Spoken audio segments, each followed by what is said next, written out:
शेम टू शेम.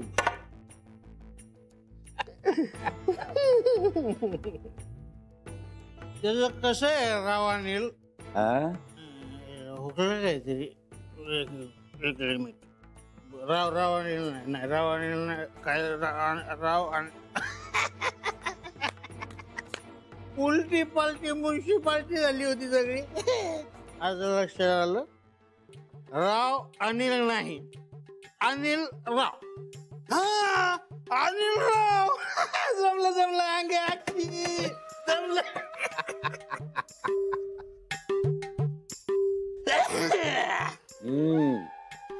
पण मी बरोबर बोलतो. अनिल रावच म्हणलो मी. माझा मुद्दा लक्षात घे. आणि काय करू? त्या पोरीला घरात आणून तू करू काय नकोस, घरात आणून ठेव. ठेवली तिला पोसणार कोण? त्याची काळजी करू नकोस तू, ते सगळं होईल व्यवस्थित. अनिल राव एक तर बारकी पोरं मला आवडत नाही, लय अवघड असतो ते. हे बघ, पुढचं आयुष्य सुखात घालवायचं असेल ना तर थोडस सहन करावं लागतं. नाही अनिल राव, तुम्हाला माहित नाही ती कार्टी किती भंडावून सोडती, तुम्हाला माहित नाही.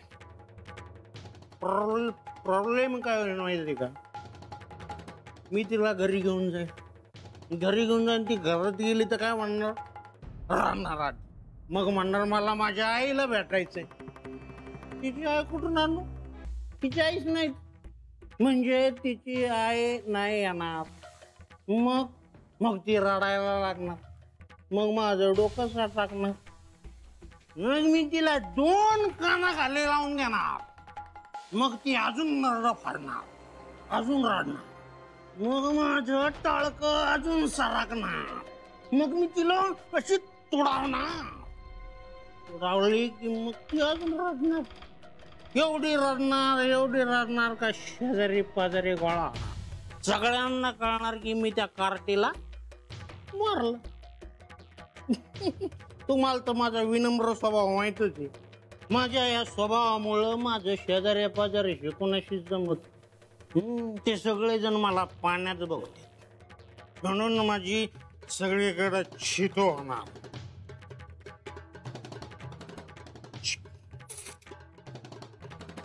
सगळ्यांना काय वाटतंय माहितीये का? माझ्या भावाला आणि भाऊजाईला मीच गायब केली.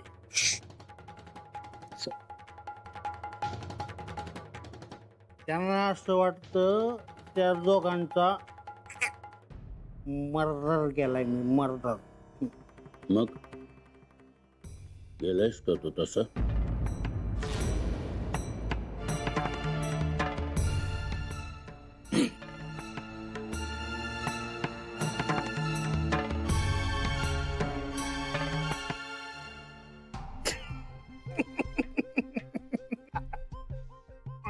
ते जाऊ द्या. बर, मी काय म्हणतो राव, नाही मी काय म्हणतो अनिल राव.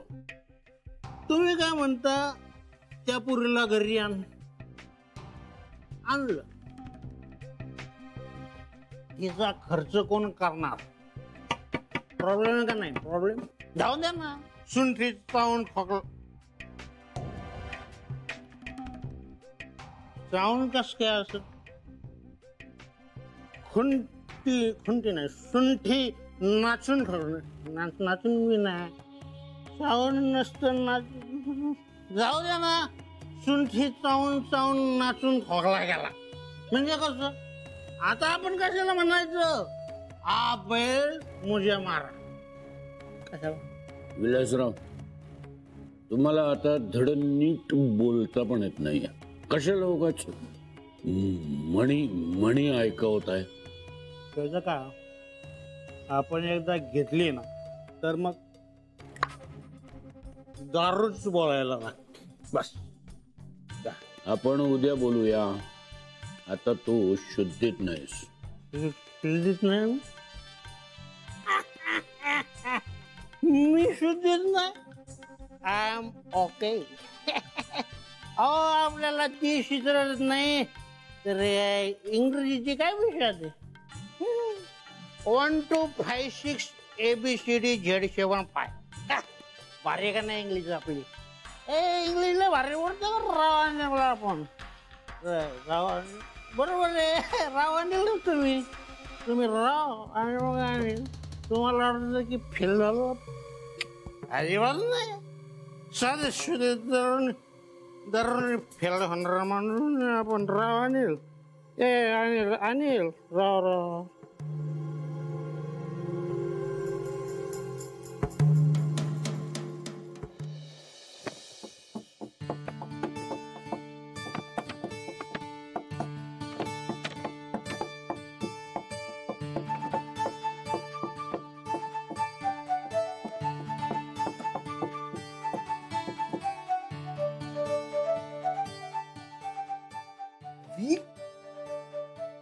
अरे ओवी तू आता इथे काय करतेस आणि हे काय आहे? चित्र अरे वा तू चित्र काढलंयस बघू हे हे हे हे काय ओवी हे कसलं चित्र आहे? ही आहे ना ही मी आहे मी काकाला जोरात ठोसा मारला कृष्णाने काल्याला कसा ठोसा मारला तसा ओवी तू काकाला म्हणजे आपल्या काकाला ठोसा मारलास? म्हणजे काका आहेत ना त्यांना मी जोरात ठोसा मारला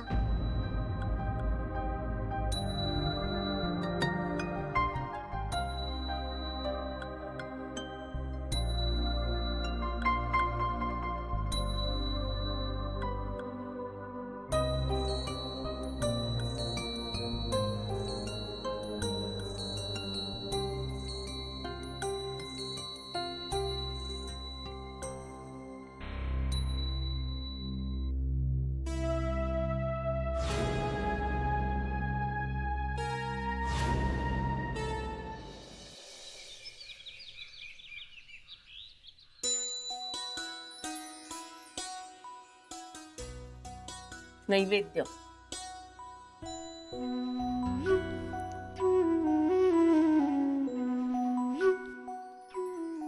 मी का अशी बोलते ओवी ओवी उठली का असं म्हणजे काय बाहेर गेली हा गच्चीत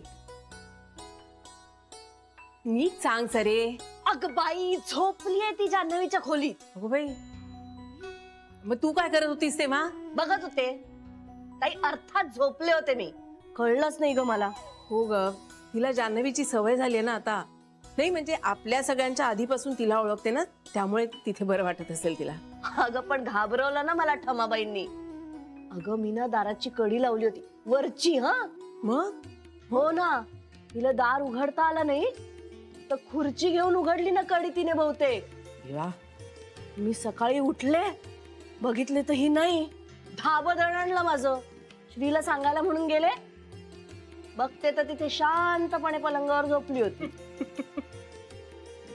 लहान मुलं आहे ग म्हणजे मोठ्यांचा जीव टांगणीला लावायचा छंद असतो त्यांचा चालू दे तुझं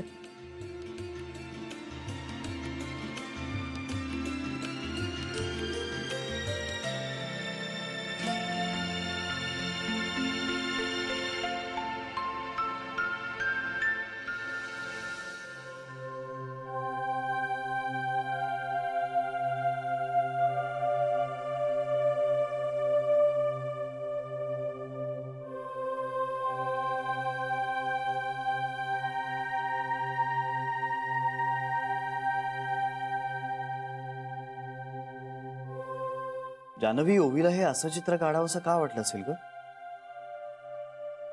नाही पण मला काहीसा अंदाज होता श्री तो काका तिच्याशी काही धड वागत नसणार आहे याचा श्री लहान मुलांचं बघ ना ते शब्दातून बोलू शकले नाहीत ना तरी त्यांच्या कुठल्या तरी एक्सप्रेशन्स मधून ते बोलतातच जानवी आय एम सॉरी मी तुझी टिंगल केली काल म्हणजे ओवी ना आपल्या खोलीत आली होती ग रात्री तिला हे चित्र दाखवायचं होतं तुला तिला तुझ्या शेजारी झोपायचं होतं तुला माणसं ओळखता येतात, तुला ती कळतात, हे समजायला हवं होतं मला. असं काही नाहीये रे श्री. काय होत असणार माहितीये, ह्या सगळ्या जणी आहेत ना त्या तिला मोठ्या म्हणजे आज्यांसारख्या वाटत असणार. आणि मला बघून कुठेतरी तिला तिच्या आईची आठवण येत असेल. म्हणजे मी तिला तिच्या आईच्या वयाची वाटत असेल. आणि माझं म्हणशील तर हळूहळू ओवी मला कळायला लागलीये. जान्हवी, आता आपण ओवी बद्दल सिरियसली विचार करायला हवा. म्हणजे मला ना मला तिची फार काळजी वाटते अगं. म्हणजे तिचं ते बाबा, तिचा तो काका, आजूबाजूचं सगळं वातावरण, यात तिचं भविष्य काय असणार आहे. अगं या वयाच्या मुलांनी कशी चित्र काढायला हवीत. झाडाची, फळाची, पानांची, फुलाची, दरी डोंगराची, नदीची, आकाशाची. आणि ही मुलगी हे अशी चित्र काढते. अगं जान्हवी, काय कमाल चित्रकलेचा सेन्स आहे बघ ना या मुलीला.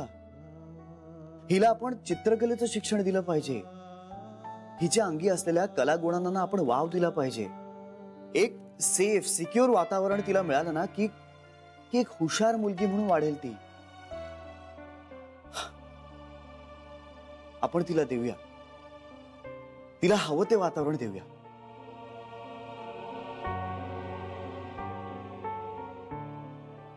काय झालं? काय नाही. जान्हवी, काय झालं? मला म्हणतोयस तू, पण स्वतःकडे बघ. म्हणजे किती बाप झालायस बघ.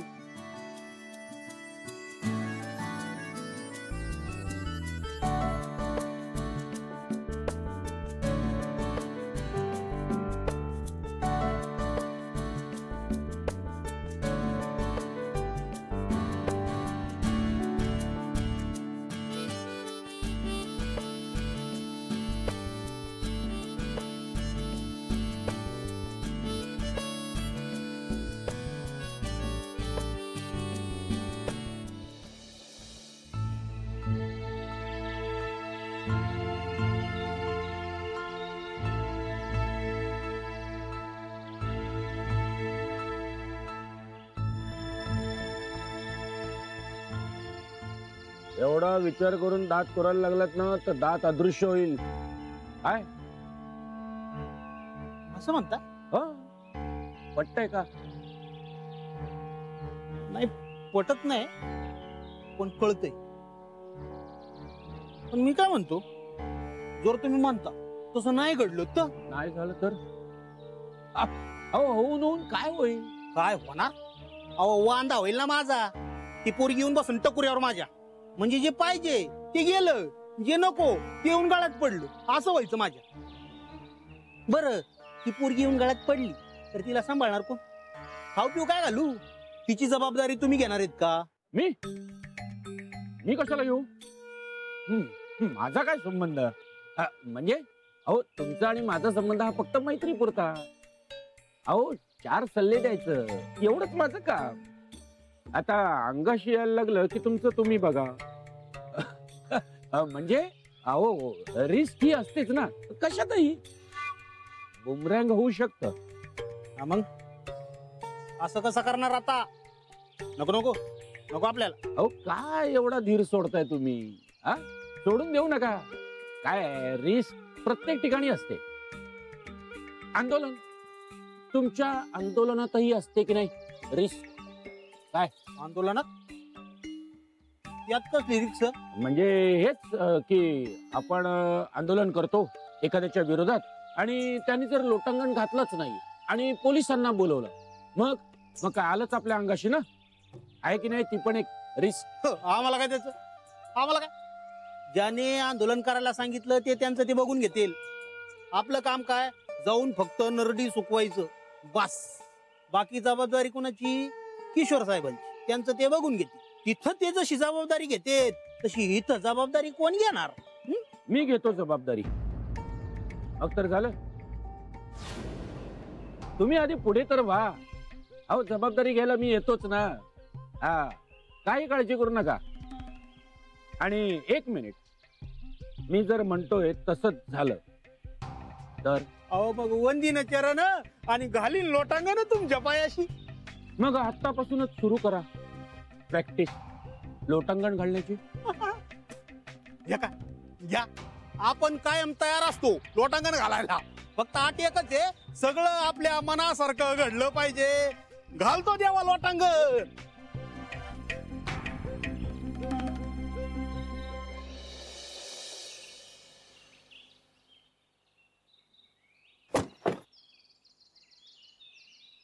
पण हे असं मॅडम म्हणणं लहान मुलांच्या तोंडी नाही रे शोभत, हो की नाही? हो ना, आणि त्यातून तुझ्यासाठी तर नाहीच नाही. बघ ना, मला काय वाटतं माहितीये, तिने तिच्या आईला असं काहीतरी म्हणताना ऐकलं असणार म्हणून म्हणत असेल. पण मग मॅडम नाही तर काय, ताई. तिची आई मला बरेचदा ताई सुद्धा म्हणायची. पण ताई नको, मग तू दादा होशील. नाही पण मग ताई नाही तर मग काय, मावशी. पण मग तू काका होशील. काका नाही तर मग भाऊजी. बापरे, भाऊजी हा शब्द तिला माहितीही नसेल. मला काय वाटतं जान्हवी, तिनं आपल्याला काय म्हणावं हे तिचं तिला ठरवू देत ना. तिच्या बाबतीत काय होतंय माहितीये, ती ऐकलेलं बोलतेय. त्यामुळे मला असं वाटतंय की आपण तिला जर काही वेगळं शिकवलं ना तर ती ते बोलेल. पण जान्हवी, आता आपण तिला संबोधनही शिकवणार आहोत का? अगं तिचं एक्सप्रेशन आहे ते, तिला ठरवू देत ना. आणि तिनं तिच्या काकाला कालिया म्हटलं काल. तिला तिच्या काकाबद्दल असं वाटलं, तिच्या मनात त्याच्याबद्दलचे असे विचार आले. सो उद्या ती आपल्याबद्दलही काहीतरी विचार करेल आणि मग ती ठरवेल आपल्याला काय म्हणायचं. तेही बरोबर आहे. श्री, तिने आज सकाळी काय केलं माहितीये? जान्हवी, मला कधीच वाटलं नव्हतं की मी जन्म न दिलेल्या मुलाचा मी कधी पालक होईल, कधी त्या मुलाचा बाप होईल. पण जान्हवी. पण काय? पण जान्हवी, ओवीनं माझा हा सगळा भ्रम दूर केला ग. म्हणजे मला ना खरंच कधीतरी तिचा बाप असल्यासारखं वाटतं. मग मला स्वतःलाच सांगावं लागतं की ओ श्री, होल्ड ऑन. ओवी तुझी मुलगी नाहीये, ती कधी ना कधी तुझ्या आयुष्यातून जाणार आहे, ती नसणार आहे तुझ्या आयुष्यात. इतर वेळी इतका रॅशनल विचार करणारा श्री ओवीच्या बाबतीत इतका काय इमोशनल होतोय. जान्हवी, लहान मुलांमध्ये असं काहीतरी असतं ना की आपण त्यांच्या बाबतीत भावनिक होतोच. एक निसर्गानेच अशी काहीतरी सोय करून ठेवली आहे ना की लहान मुलं आजूबाजूला असली की आपण आपोआप आपल्याही नकळत त्यांचे पालक होतो. म्हणजे मी तुझ्या बाबतीत बोलत नाहीये, पण तुझी ना केसच वेगळी. केस काय? मी काय केलंय आता? अगं नाही, खरंच तू मुळातच आई आहेस. तुला असं काही वेगळं व्हावं लागणार नाहीये. काय या श्री? अरे खरंच सांगतोय. ओवी घरात आल्यापासून ना मला तुझ्यात एक मातृत्व दिसलंय. तू करेक्ट आई आहेस. मग ऐक ना, तू पण बाप असल्यासारखा वाग ना. प्लीज प्लीज प्लीज, आम्हाला दोघींना बागेत घेऊन जाशील? नाही म्हणजे मला नाही, ओवीला कंटाळा येत असेल ना घरी. Okay okay madam. मॅडम नाही मॅडम नाही. आपण काय ठरवलं होतं? ताई. नाही ताई नाही. ताई म्हणजे मी दादा. नाही आपण वहिनी, राईट? नाही वहिनी नाही, मावशी. गप रे श्री. सॉरी सॉरी, घेऊन जाईल.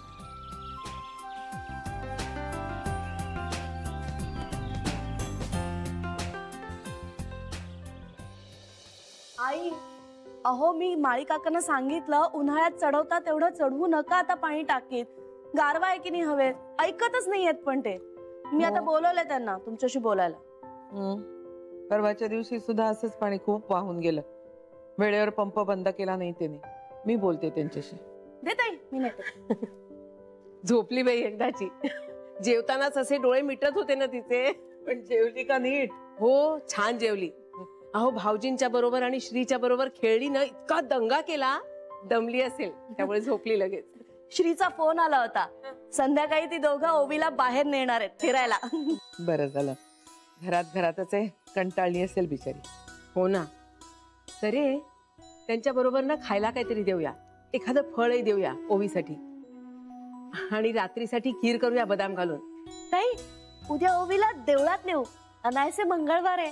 हे बघा, बागेत ठीक आहे, पण देवळात वगैरे न्यायची सक्ती करू नका. आणि गर्दीच्या ठिकाणी नेताना जरा जपून, जोखीम असते. येऊ का भगीरथी मॅडम?